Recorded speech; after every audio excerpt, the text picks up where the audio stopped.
tema de hoy es malformaciones congénitas del riñón y del tracto urinario.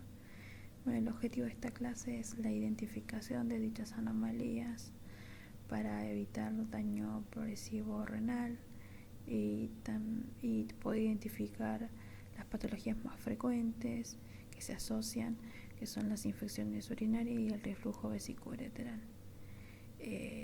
cobrando vital importancia los métodos de imágenes. Es importante saber la embriología, que esta se da a través de una subdivisión somítica que se produce a partir de la cuarta semana de la edad gestacional, dando origen a través del mesodermo intermedio a 3 porciones, que son el protonefro, el mesonefro y el metanefro, que las dos primeras porciones involucionan, dando origen como resultado final a un riñón definitivo y conformando las diferentes estructuras que componen el tracto urinario. También es importante saber que a partir de la séptima semana de la edad gestacional se da la subdivisión de la cloaca, que se subdivide en anterior, dando origen a la vejiga y su prolongación hacia adelante del adelantoide. Esta subdivisión también hay que tenerla en cuenta por algunas malformaciones a este nivel. También podemos diferenciar a través de la ecografía, que es el método de elección en edad temprana, que es un método no invasivo, si bien es operador dependiente. Es un método de elección para la detección temprana de anomalías congénitas, tanto en el neonato como en el lactante. Aquí tenemos, por ejemplo, una ecografía renal de un neonato donde podemos visualizar bien sus diferentes estructuras que componen a nivel renal, donde dispone también de unas pirámides bien prominentes, más ecogénicas, más hipoecogénicas con respecto también a su seno renal. Esto se debe también por la escasez de la grasa en el neonato. Aquí tenemos otro ejemplo también de una ecografía en corte sagital y transversal, donde podemos ver la diferenciación córtico-medular, que siempre el parénquima renal se compara también, tanto con sus órganos, con los órganos más aledaños, que son el hígado y el vaso, que generalmente a veces se muestran más ecogénicos e isocogénicos. En cuanto a la vejiga, en los pacientes neonatos y lactantes, realmente tiene una disposición más abdominal que con respecto a la anatomía se ven más en una región más abdominal, y en adultos y en adolescentes generalmente adoptan una posición más pélvica. El riñón izquierdo generalmente siempre se ve más alto que el derecho. Esto se ve más que nada por la anatomía que adoptan, la tracción al riñón derecho, el vaso hacia abajo, comparado en altura, una diferencia de 1 o 2 centímetros con respecto al izquierdo, que se ve más alto. Una vez planteadas estas características ecográficas, vamos a tener en cuenta para los diferentes métodos de imágenes que también vamos a ir visualizando en las diferentes anomalías.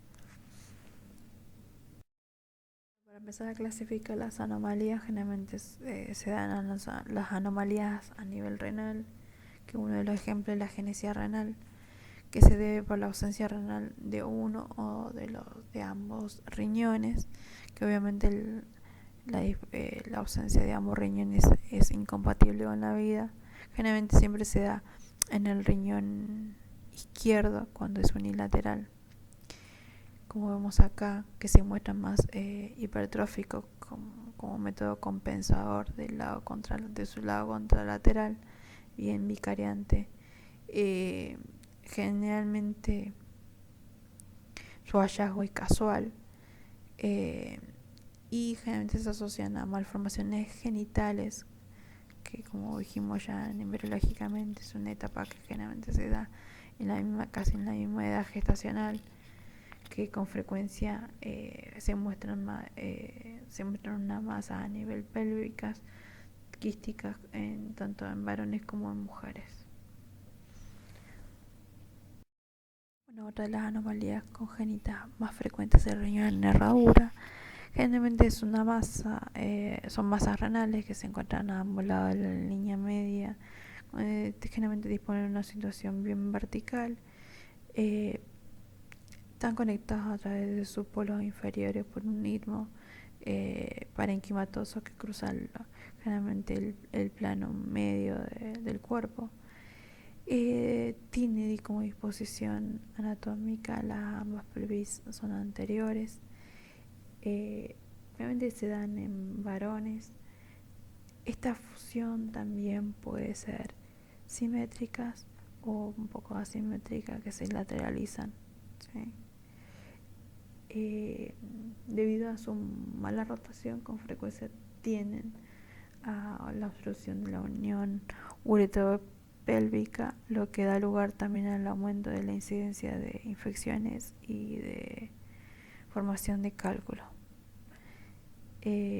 Bueno, la patología de la ectopía renal cruzada, que se da en ambos riñones, que se encuentran localizadas en un mismo lugar, que es generalmente el más frecuente del lado izquierdo, donde podemos visualizar acá el uréter del riñón ectópico se encuentra normoinserto en la vejiga. Esta disposición que adoptan también pueden traer como consecuencia la fusión de sus polos, dando la ectopia renal cruzada fusionada, formando también, ¿no? Tiene la forma de una S. Esta ectopia renal cruzada también puede dar paso a una estenosis de la unión piloureteral como causante de infecciones y de litiasis renal. Generalmente para su localización es más inferior con respecto al riñón ortotópico. Bueno, otra es la duplicación del sistema colector, que es el resultado del desdoblamiento de la yema ureteral primitiva, que generalmente son, como vemos acá, el desdoblamiento que se da a nivel embriológico de la yema uretera primitiva, dando origen al uréter. Esto puede ser de causa incompleta o incompleta, como vemos acá, de causa incompleta, donde podemos visualizar que este desdoblamiento finaliza y se inserta en un solo orificio en la región vesical.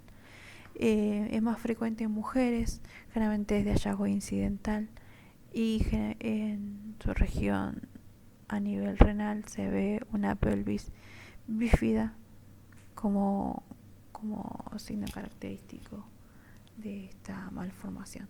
Otra de también como característica de la duplicación del sistema colector es que puede ser incompleta, como dijimos, y completa. Bueno, la otra duplicación es la duplicación completa, que está dada por la inserción en el riñón. Están dados por dos sistemas pilocaliciales que se distribuyen a lo largo, en todo el trayecto del uréter, y se insertan en dos orificios separados.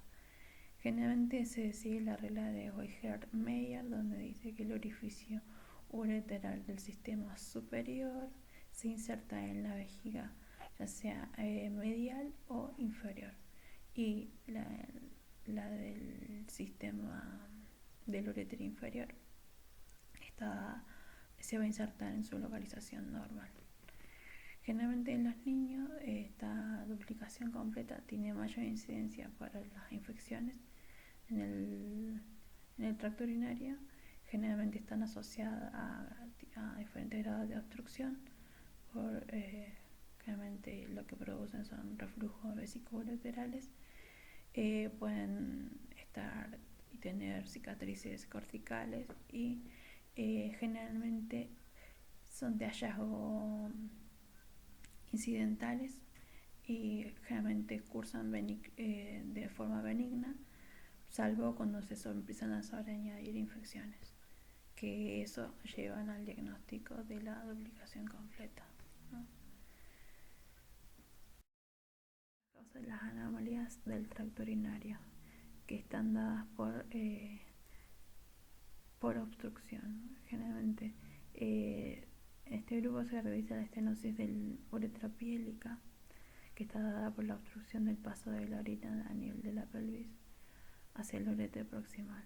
La causa más frecuente a nivel pediátrico, generalmente está dada por la anomalía del músculo liso, la inervación anómala del ureter proximal, y pueden ser vasos cruzados o cicatriz fibrosa.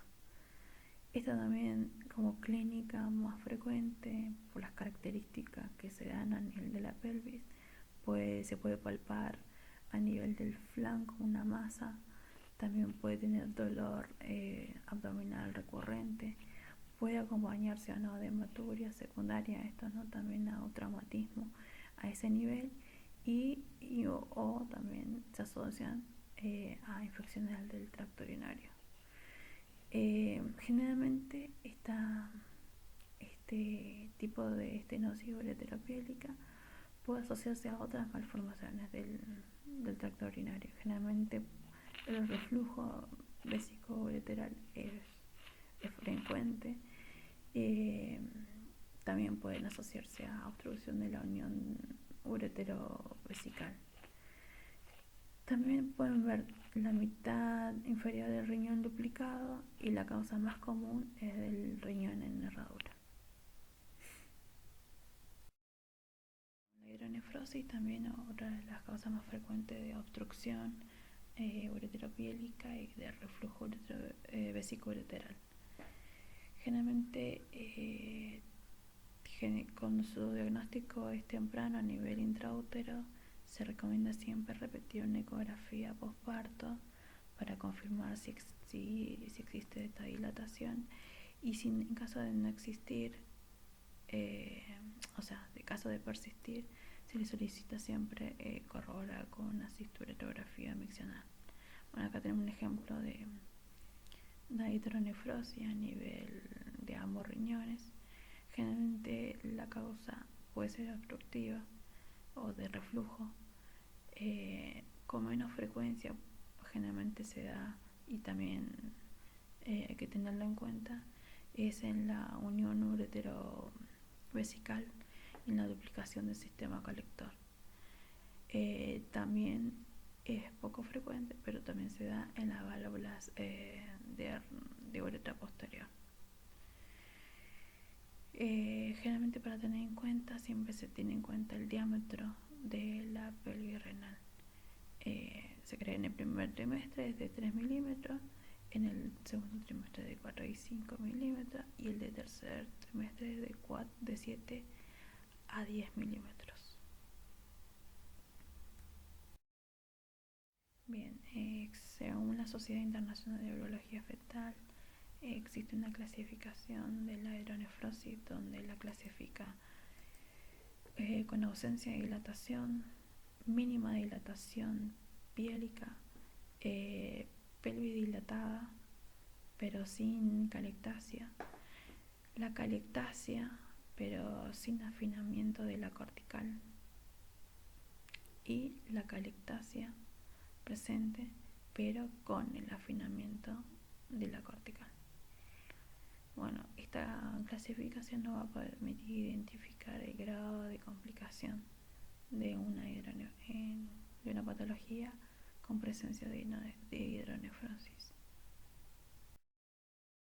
Bueno, otra de las causas es el megaureter, que se debe al aumento del diámetro del ureter, que supera arriba de los 7 milímetros, acompañándonos del sistema colector alto, y se hace referencia generalmente a la obstrucción y el reflujo vesíco-ureteral. Esta dilatación puede ser de causa congénita o funcional.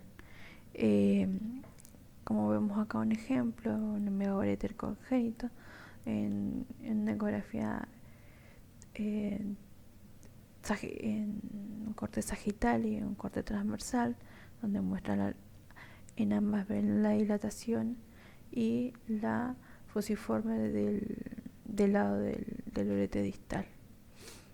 Puede haber o no pilocalcitasia asociada.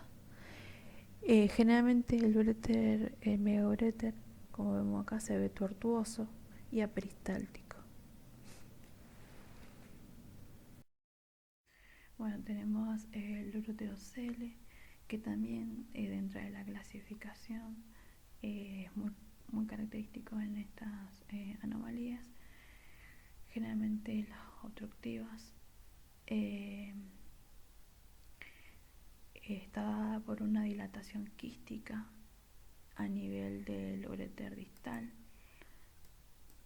que se inserta a nivel intravesical, ¿no? Se trata de una malformación congénita que está dada por la vía urinaria. Generalmente tiene un componente genético y algunos casos generalmente se creen que está dado por hermanos.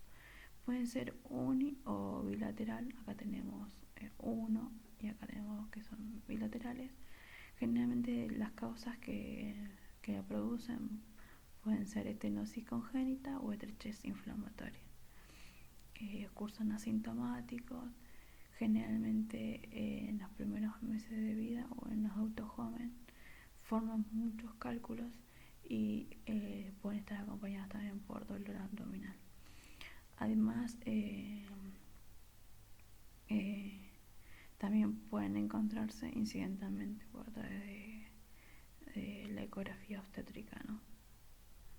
Que puede verse la uronefrosis fetal.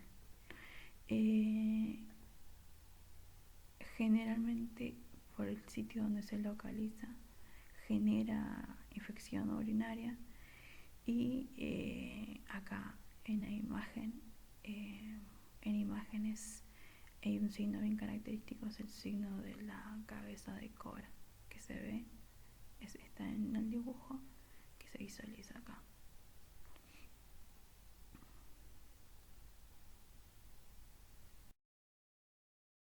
El reflujo vesicoureteral es un proceso heterogéneo y multifactorial en el que se produce el paso retrógrado no fisiológico de la orina al tracto urinario superior. Anatómicamente, el uréter terminal atraviesa la pared vesical en un túnel submucoso que desemboca en el trígono. Mediante la presión intravesical, la porción terminal del uréter es comprimida contra el detrusor, creando un mecanismo valvular pasivo que impide el ascenso de la orina. Esto significa que es el pasaje de la orina de forma retrógrada de la vejiga hacia cualquier nivel del tracto urinario. El reflujo vesicoureteral se da en una prevalencia de 1% en recién nacidos vivos y hasta un 30 o un 70% tras una infección del tracto urinario febril. Después del año generalmente prevalece por infección urinaria hasta 2 veces superiores en las mujeres. Y en los varones con antecedentes familiares tienen mayor riesgo de daño congénito. Generalmente el reflujo vesicoureteral es asintomático y generalmente se detecta por algún estudio imagenológico, por alguna infección del tracto urinario como antecedente o por una hidronefrosis localizada prenatalmente, como en el diagnóstico en los varones en edad en el lactante, es varón generalmente, que se hace un control posterior a los 10 días para ver si prevalece o no ese reflujo vesicoureteral. Suele ser de resolución espontánea, suele ocurrir hacia los más o menos 5 o 6 años de edad en las niñas y en los varones a partir más o menos de los 2 años. Generalmente el tratamiento hay que considerar la reimplantación quirúrgica del uréter si en un caso si no ha desaparecido, ¿no?, el reflujo vesicoureteral. Si aparece infecciones también con recurrencia o también difícil tratamiento en antibiótico, profilaxis. Generalmente también se da en las mujeres un grado, bueno, ahora vamos a ver la clasificación, bajo de 1 a 3 grados. En los varones es más elevado, por lo que se toma más conducta, ya que se generalmente en la edad muy temprana. Factores funcionales son la disfunción vesical, inestabilidad del detrusor y estreñimiento, ¿no? Y factores anatómicos, generalmente disfunción vesical intrauterina.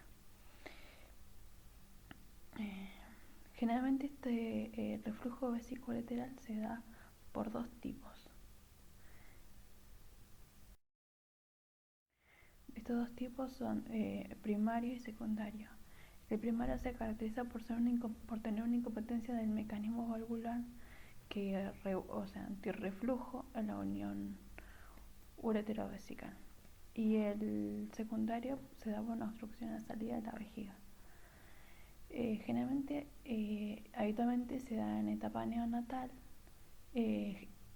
puede ser bilateral, es más frecuente en varones, componente hereditario, generalmente precursor de los hermanos, puede tener alguna relación o no a nivel familiar. La mayoría resuelve espontáneamente a los 2 años, de mejor pronóstico. Tiene mejor pronóstico ya que su detección es temprana, y la profilaxis antibiótica o la cirugía, como habíamos dicho, tratamiento de elección. En caso de que no responda a los antibióticos y haya persistencia de infecciones urinarias recurrentes, se opta por la cirugía. Pero es generalmente de buen pronóstico y resuelven antes de los 2 años. El secundario generalmente se da por la obstrucción, como dijimos, de la salida de la vejiga. Su disfunción es del vaciamiento. Generalmente se da por la vejiga neurogénica. También es más frecuente en niños, pero mayores de edad. Y los trastornos generalmente son orgánicos. Y el tratamiento sí o sí es quirúrgico. Bueno, como dijimos, si es la sospecha de un diagnóstico de reflujo vesicolateral prenatal, se realiza una ecografía posterior a los 10 días. Si en caso el reflujo vesicolateral persiste, se opta por la prueba que es el gold estándar, la cistoeletrografía miccional, donde en el proceder del estudio se evalúan el paso retrógrado, ya sea unilateral o bilateral, del contraste desde la vejiga al uréter. También se puede clasificar según el momento que se produce el reflujo, en activo durante la micción y pasivo durante la fase de llenado de la vejiga, que es durante la fase de cistografía. Y si este nivel alcanza el grado de dilatación del sistema colector, se clasifica según una clasificación del reflujo vesicolateral en 5 grados. El grado 1, que es el grado solo alcanza el uréter sin dilatarlo. El grado 2 es el reflujo que alcanza el uréter, la pelvis y los cálices renales sin dilatarlos. El grado 3 es el reflujo que produce una ligera dilatación del uréter, la pelvis y los cálices renales con preservación de los fornix. El 4 es moderada dilatación ureteropilocalicial con cierto grado de tuertosidad, y el 5 es una gran dilatación ureteropilocalicial con tuertosidad severa, pérdida de la morfología calicial normal y la visualización de las impresiones papilares. Bien, con respecto a la infección urinaria y con el reflujo vesicoureteral, su incidencia se calcula entre el 0,4 y el 1,8% de niños aparentemente sanos, del 25 a 50% que han tenido un cuadro de pielonefritis. Tras sospechas prenatales deben realizarse siempre las ecografías a los días de confirma la dilatación, y si en caso de persistir habrá que efectuar la cistoretografía miccional para descartarlo. Entonces se siguen unos parámetros que se surgieron a través de la Sociedad Argentina de Pediátrica, los algoritmos del 2008 y 2013, donde hace un comparativo de los pasos a seguir ante una infección urinaria a un paciente con una ecografía renal y vesical normal y anormal, donde se procede según la edad pediátrica los seguimientos. Asimismo, para el paciente con una ecografía también renal menos de un año y mayores de un año. Estos algoritmos en la actualidad persisten. Las anomalías uretrales tenemos las válvulas de uretra posterior, que son malformaciones más frecuentes de la uretra masculina y la primera causa de obstrucción uretral en el lactante.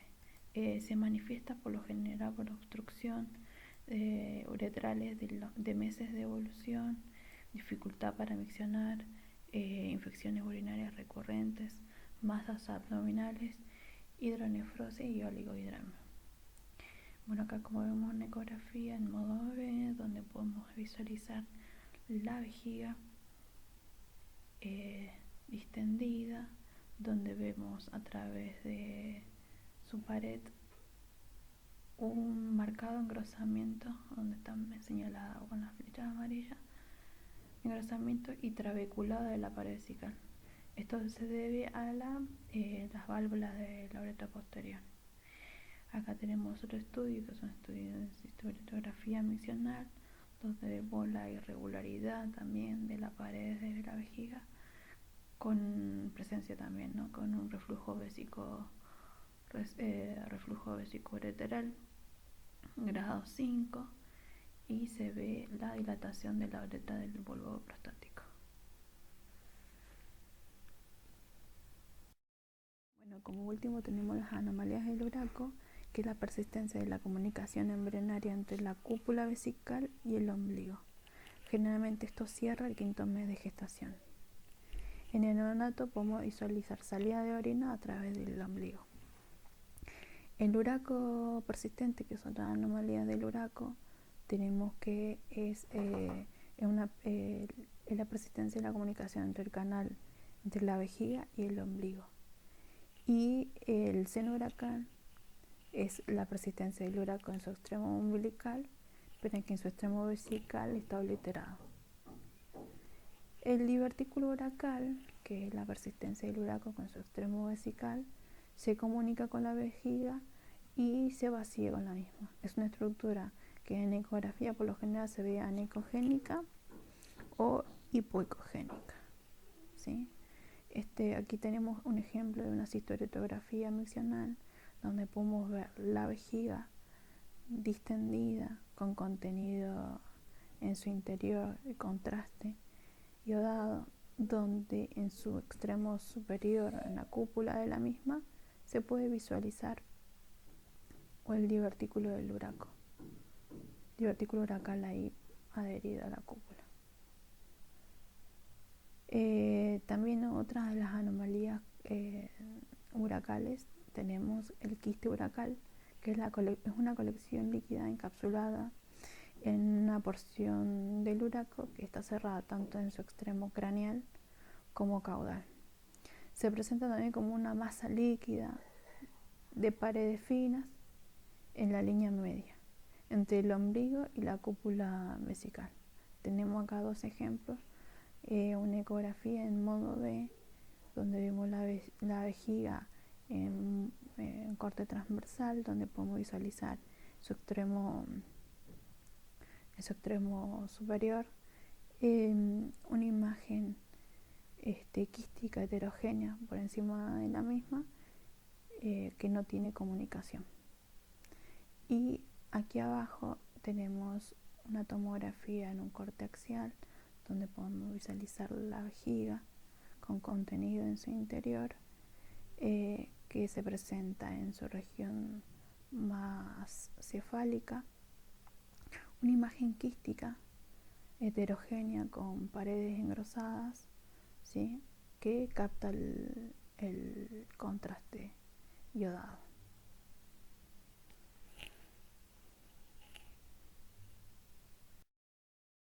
Aquí le dejo la bibliografía que consulté. Espero que sea de ayuda. Gracias.